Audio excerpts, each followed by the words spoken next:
Seorang rentenir bernama Idrus menganggap hidup ini adalah hitung-hitungan untung rugi. Bagi dia, utang ya harus dibayar, tak peduli bagaimana caranya.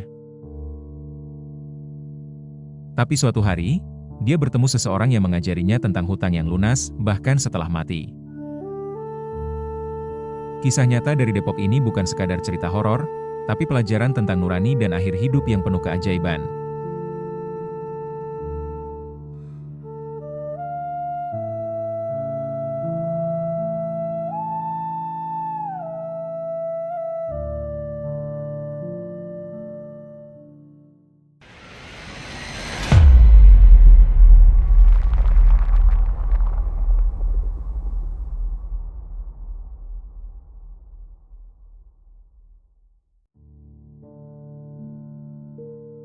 Pak Mahmud, pedagang bakso keliling. Hidup sendiri di rumah petak kecilnya, tanpa sanak saudara.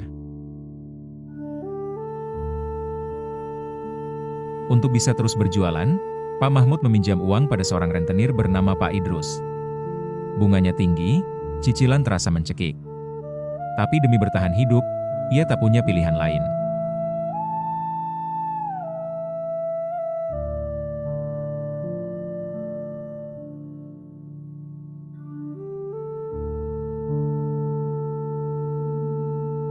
Pagi itu, Pak Mahmud mulai merasa tak enak badan.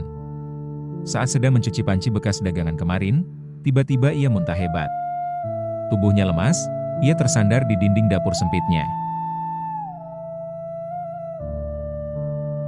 Menjelang sore, seorang tetangga datang membawakan semangkuk bubur. Ia prihatin melihat Pak Bakso hanya berbaring di ruang tamu dengan badan lemah. Malam harinya, tubuh Pak Mahmud makin lemah. Kipas angin mati. Ia menggigil sendirian, berselimut sarung tipis, ditemani suara nyamuk yang berdengung.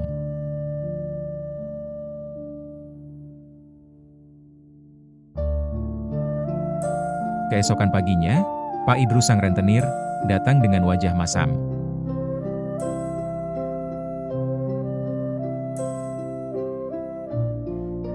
Ia tak peduli kondisi Pak Mahmud. Yang ada di pikirannya hanya satu, tagihan yang belum lunas. Di dalam rumah, Pak Mahmud memohon pengertian. Tapi Pak Idrus tak menggubris.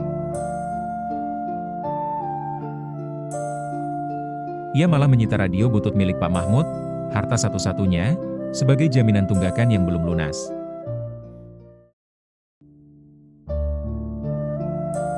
Sebulan kemudian, Pak Idrus datang lagi.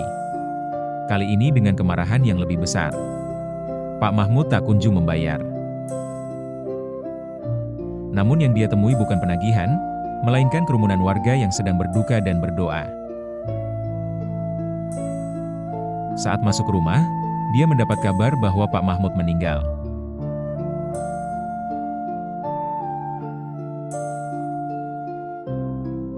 Bukannya berduka, dengan kemarahan atas hutang Pak Mahmud, Pak Idrus malah menarik gerobak bakso milik almarhum.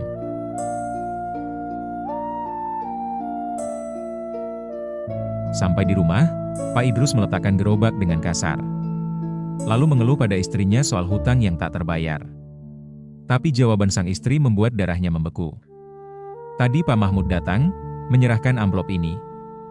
Katanya untuk melunasi hutangnya. Ungkap istrinya. Pak Idrus tercekat, matanya membesar, tubuhnya bergetar. Yakin kamu? Pak Mahmud itu tadi sudah meninggal. Lalu, siapa yang datang ngasih amplop ini? Tanya Pak Idrus.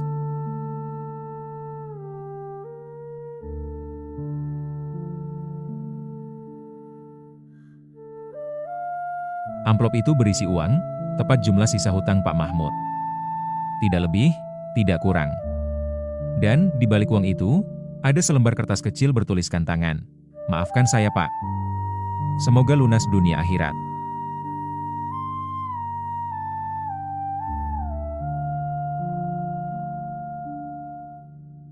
Sejak hari itu, Pak Idrus berubah. Ia berhenti jadi rentenir.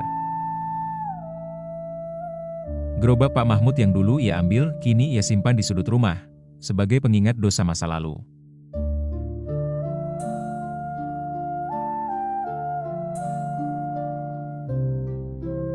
Beberapa bulan kemudian, ia membangun sebuah musola kecil di dekat rumahnya. Ia menamai musola itu, Gerobak Rezeki. Bukan karena gerobak itu membawa uang, tapi karena ia membawa hidayah.